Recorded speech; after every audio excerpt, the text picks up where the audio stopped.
Hi, and welcome. You're listening to the X22 Report. My name is Dave, and this is episode 1835B, and today's date is April 7th, 2019, and the title of the episode is The Deep State Prepares for Arrests, Damaging Videos, and Evidence. Now, before we get started, I want to talk about security and VPNs. Why are countries banning the use of VPNs? It's simple. VPNs are not only powerful, but extremely useful for well-informed citizens. Is the United States next? Let's hope not, as your privacy is yours and only yours. I personally like Virtual Shield VPN. They are by far the easiest and fastest VPN around. This month, Virtual Shield is offering an Easter special of 40% off all VPN plans and all premium add-ons. Sign up for a 30-day free trial to Virtual Shield VPN and see what the hype is all about. You have nothing to lose. Get 40% off this month clicking the link below. Let's get into the economic collapse, political and geopolitical news.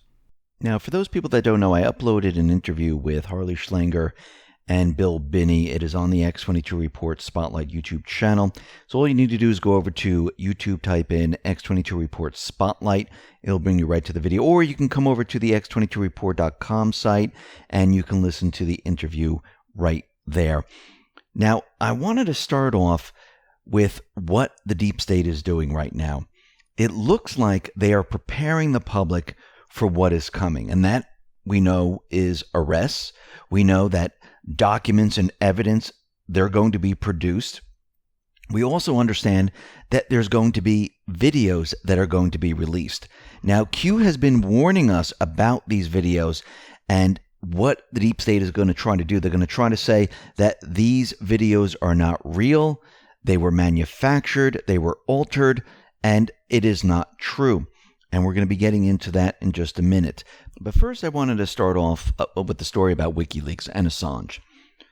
Now, towards the end of this week, they came out and said, Assange is going to be leaving the Ecuador embassy, and he's going to be arrested.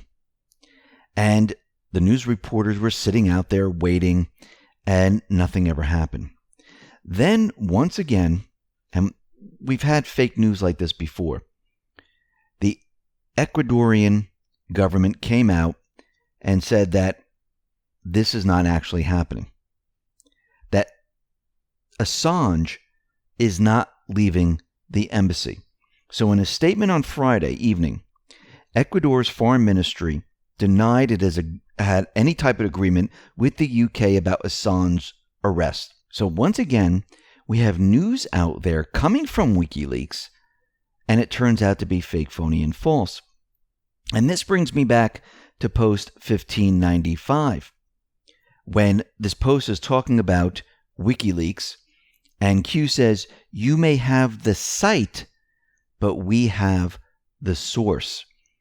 So here we are once again, where we have fake news, and it looks like the clowns might have the site, and they're pushing fake news, but Q is saying we have the source, which is Assange. And it looks like he is not leaving the embassy just yet. Now, Trump is out there saying he has the right to read Mueller's report, but he hasn't done it as of yet. He tweeted out the following: I have not read the Mueller report yet, even though I have every right to do so. Only know the conclusions, and on the big one. No collusion. Likewise, recommendations made to our great AG, who found no obstruction. 13 angry Trump-hating Dems, later brought to 18, given 2 years and $30 million, and they found no collusion, no obstruction, but the Democrats, no matter what we give them, will never be satisfied. A total waste of time. As at Frank Luntz has just stated, enough. America has had enough. What have you accomplished? Public is fed up. Trump tweeted out with another tweet and said, so let's get this straight. There was no collusion, and in the fact that the phony dossier was a con job that was paid for by Crooked Hillary and the DNC, so the 13 angry Democrats were investigating an event that never happened, and that was in fact a made-up fraud. I just fought back against something I knew never existed. Collusion with Russia? So ridiculous. No obstruction. This Russia hoax must have never happened to another president, and law enforcement must find out, and this is all caps, how did it start? Trump is continually dropping these little carpet bombs out there to get the public used to what is going to happen here. He did this in all caps. How did it start? And people are going to start to wonder, how did this start? Where did this dossier come from? Let me continue with Trump's tweets. Why should I be defending a fraudulent Russian witch hunt? It's about time the perpetrators of this fraud on me and the American people start defending their dishonest and treasonous acts. How and why did this terrible event begin? Never forget. So in this one statement, he's turning the tables around and saying, we are now on offense. They're going to have to start defending everything they have done. And what does he mean by defending? Well, here comes D-Class. Here comes the OIG report. Here comes everything, all the investigations. The sealed indictments are going to be unsealed. They're going to be in defensive mode. Let me continue with his tweets. Looks like Bob Mueller's team of 13 Trump haters and angry Democrats are illegally leaking information to the press, while the fake news media make up their own stories with or without sources. Sources no longer matter to our corrupt and dishonest mainstream media. They are a joke. And it's absolutely true.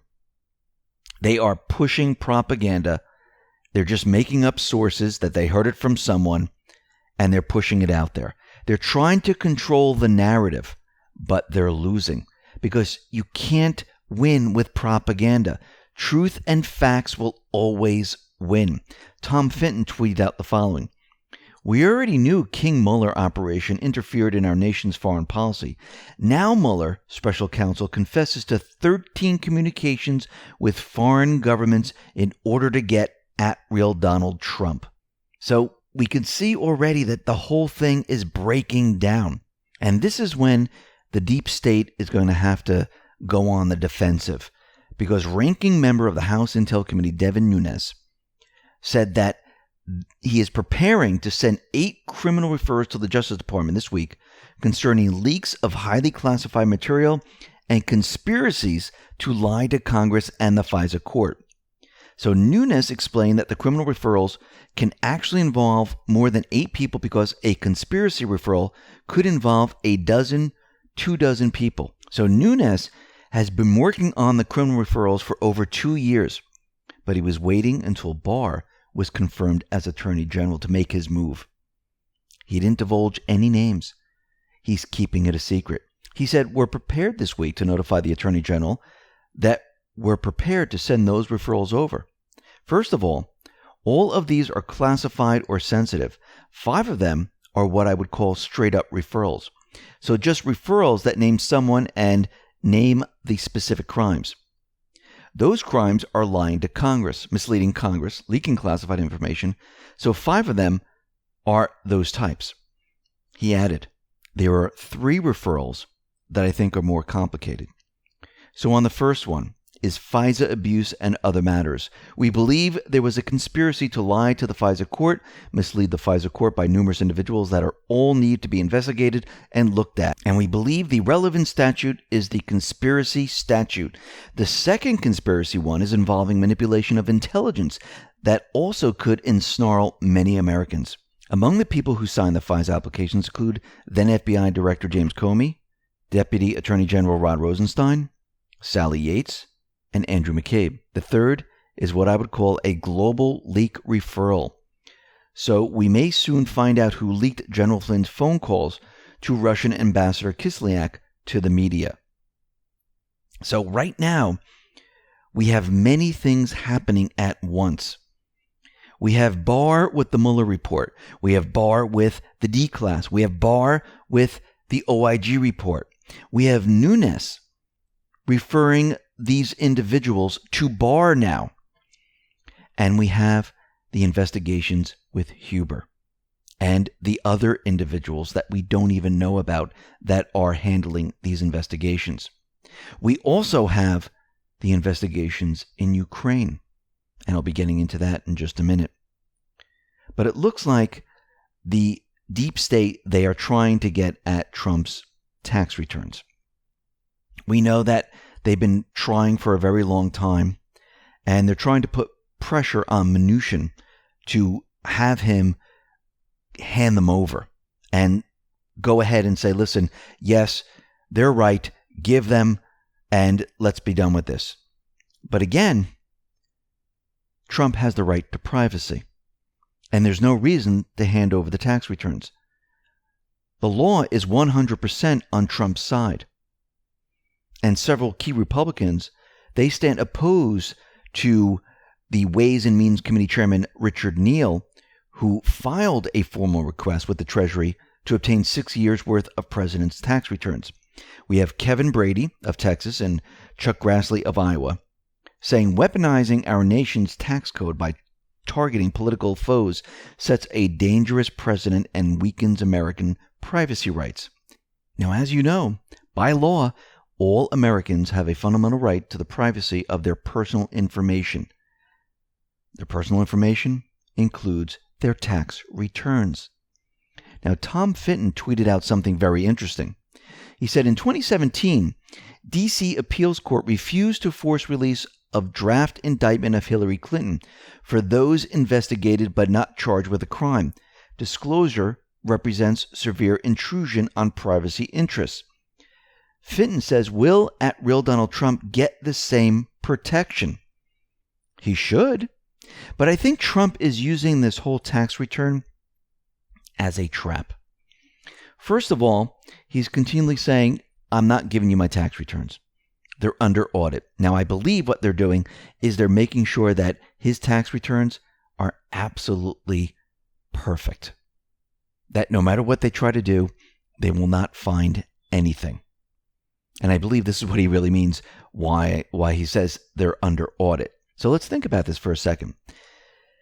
They want his tax returns from the last 6 years.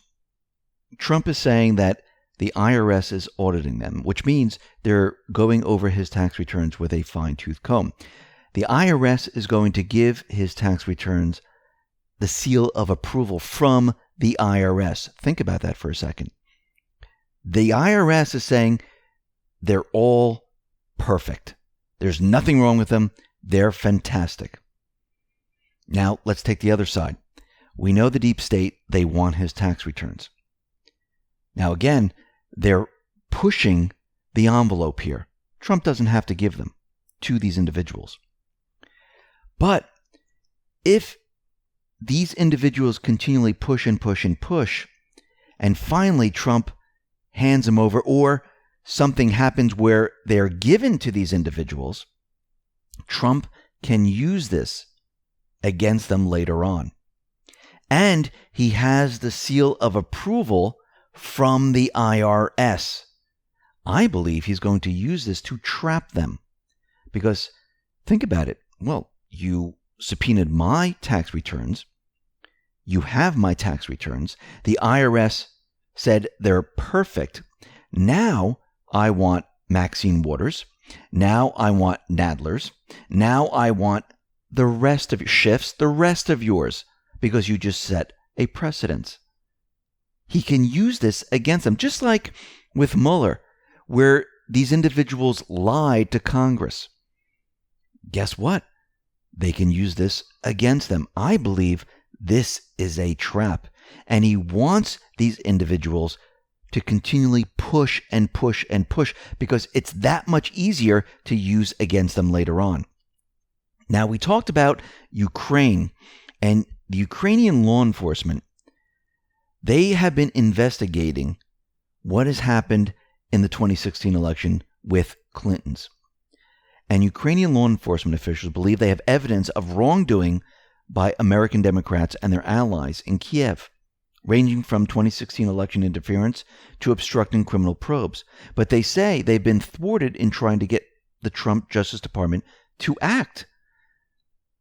They have all this information, and they're wondering why the Department of Justice never looked at what they are doing. Well, I believe this is all going to change because they were dealing with Rod Rosenstein this whole entire time. Guess who they're dealing with now? Barr. And they have tons of evidence. They have financial records showing a Ukrainian natural gas company routed more than $3 million to American accounts tied to Hunter Biden. They have information on Clinton and other individuals in Ukraine. I mean, they have it all. And guess what?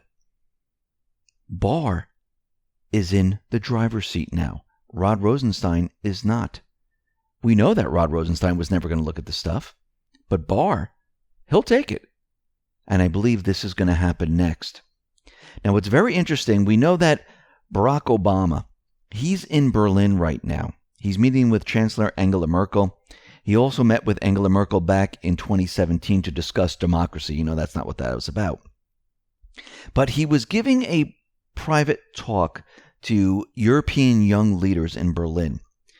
And he said something very interesting. This is coming out of Filthy Liberals. This is a tweet. Obama addresses European young leaders in Berlin. What you're going to start seeing is the ability to duplicate people's speech and figures.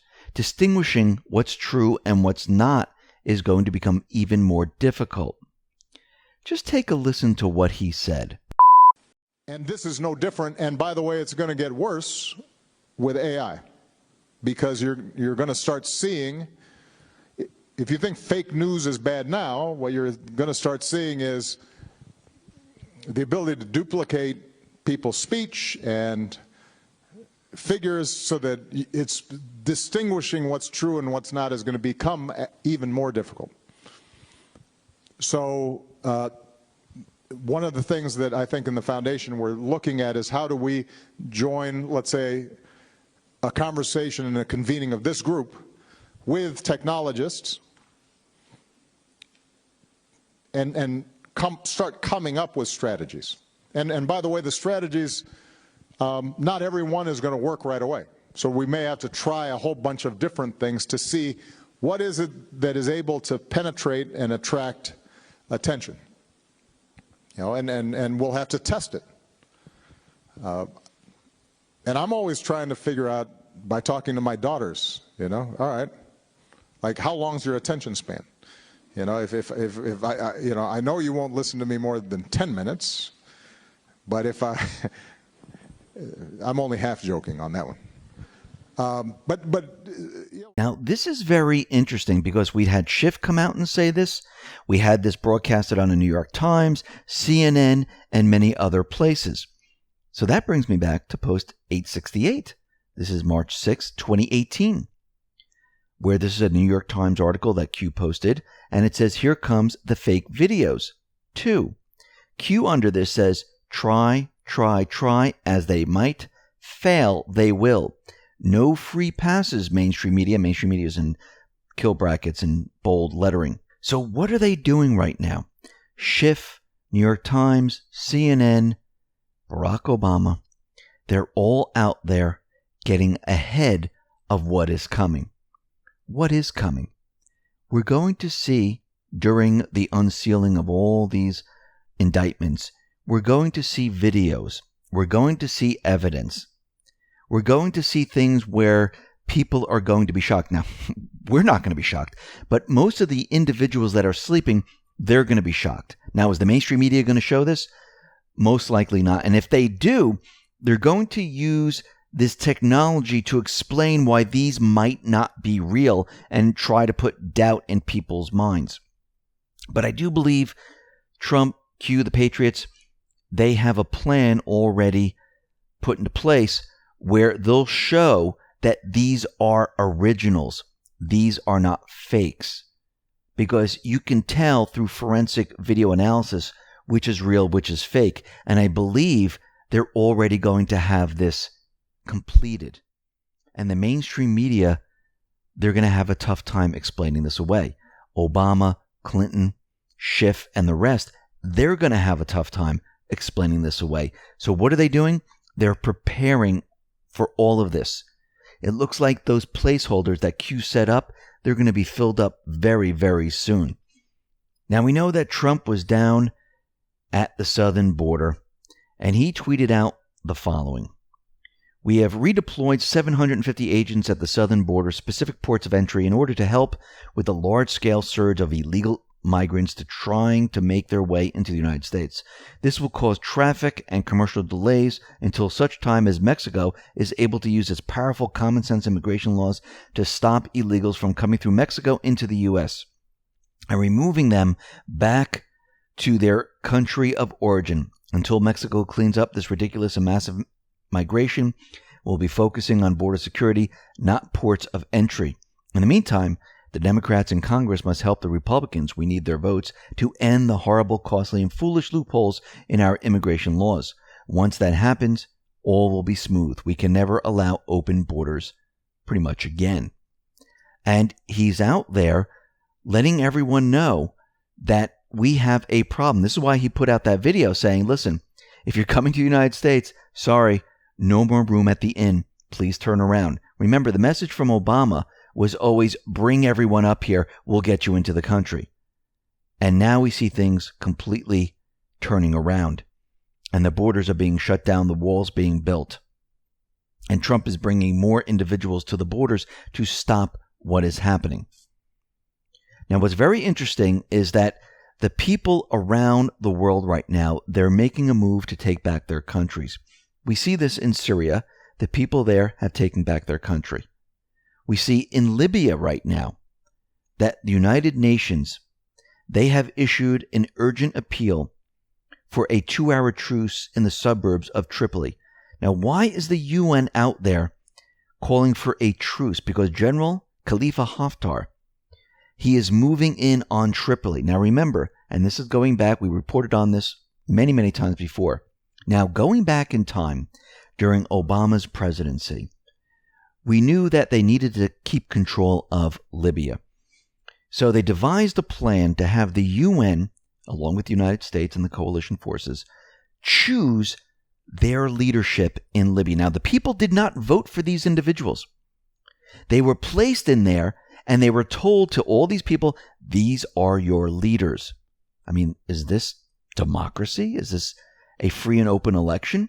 And the people of Libya said, no, we don't accept this. We don't accept any of this. We didn't choose these individuals. Haftar has been fighting against this for a very long time. Now he's making his move into Tripoli. And they're going to remove the UN-placed leadership. The people are now joining forces and they're taking back their country. U.S. troops have been ordered by the Pentagon to evacuate the Libyan capital of Tripoli. So we have Assad taking control of his country. We have Haftar, who's going to be taking control of his country. We have Ukraine, where Poroshenko is going to be thrown out. And then we have Venezuela. And we see at this time, Maduro is holding strong. Guaido is losing momentum. And the neocons, the deep state, they're losing their push. And soon what we're going to see is we're going to see each country take back control from the deep state. Now, what's very interesting is that the mainstream media, the deep state, they are still pushing censorship. And they're doing this through lying to the public. I mean, straight out lying. Now, this is coming out of theage.com.au. This is in Australia. This is the headline. Media and tech companies revolt as law against violent online material set to pass. So within this article, it says the following. Mr. Porter singled out online forums 8chan and 4chan as smaller sites run by individuals who could be prosecuted. The sites resist policing of their content and are home to white supremacist subcultures. They have been temporarily blocked by internet service providers for hosting versions of the Christchurch video. 8chan, in this instance, received a request to take the material down from the New Zealand government, and they just flat out refused, Mr. Porter said. Well, 8chan responded to this article and to Mr. Porter. And 8chan said the following. 1. This is a false statement, as the 8chan administrator has not received any takedown request from any government or law enforcement agency, New Zealand or otherwise. Number 2, Non-U.S. governments have no jurisdiction over 8chan. Number 3, the content does not break U.S. laws. So they're making it seem like that we sent the request to 8chan, they didn't follow what we said, and they're breaking our law, which is completely, totally fake, phony, and false. They lied about it. And 8chan is calling them on it. Why are they doing this? Because they have no control over 8chan. They might have control over Facebook. They might have control over YouTube and Google and Twitter, and they might bow down to what they want. Of course they will. But again, Q has always told us that 8chan is going to be the place for communication. 8chan is free and open. And there's no government around the world that will be able to control 8chan because it doesn't fall under their jurisdiction. And there's no individuals that are going to say, oh yes, we're just going to do what you want us to do. No, we're allowed to show free speech. We're allowed to do what we need to do here.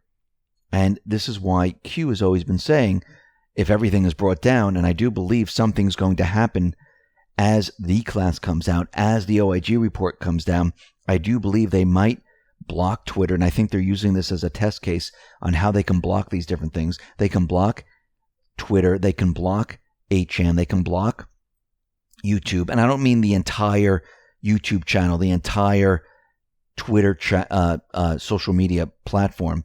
I'm talking about certain channels they'll block. 8chan, they're just going to block altogether. And this is why it's so important to use something maybe like a VPN, because this allows you to use IP addresses in other countries. So let's say you're in New Zealand, for instance, and you use a VPN. Well, the IP address that you're using will not be in New Zealand. It'll be used maybe in America. Maybe it'll be used in Germany. Maybe it'll be used in another country, someplace else. Could be any country. And that IP address will have access to 8chan, will have access to things that you cannot see in New Zealand, because they won't be able to block those IPs because it's not within their country. So you can see how a VPN is actually useful. Now, will they crack down on VPNs? Maybe, maybe not. But right now, this is how people are getting around this. And I do believe this is a test case. I do believe that when everything starts to come out, all these videos that we talked about, when we talked about the D class and the OIG report, I do believe they're going to make a push to try to censor certain things. And how are they going to do this? Well, it most likely will be some type of false flag. Q has been saying that it might be blamed on a rogue employee. It might be blamed on something else. It could be some type of EMP from a solar flare. We don't know. But we know they're going to try to block. We know they're going to try to censor. And we know that we have other places to go to receive this information. We also know from Q that they might have a video streaming platform set up, ready to go. The president has his emergency broadcast system. So there's always ways to get the information out. We don't have to depend on the mainstream media. But we know that day is definitely coming. We know that they're going to try to censor. We know they're going to make their move. But I notice things are changing because there is more and more people calling out the social media platforms. Every time they try to bring a channel or an account down, a lot of people, high-ranking people, scream out and they're brought back up. So they don't like, and I'm talking about the social media platforms, they don't like to be, out in the spotlight. They like to hide behind the shadows. But we see that they're continually being called out and they're being placed into the spotlight, and they don't like this. So if enough people are out there screaming and yelling, and the people have the power, the people have the voice, they will bow down to the people. And I'm not talking about hundreds of people, not thousands. I'm talking about hundreds of thousands, millions of people who all scream out in one voice and say, no. No, you're not going to censor us. And guess what? These social media platforms, with this amount of people, they will fold. Listen, everyone, thanks a lot for listening. Be well, be safe, and especially be prepared. Thanks a lot.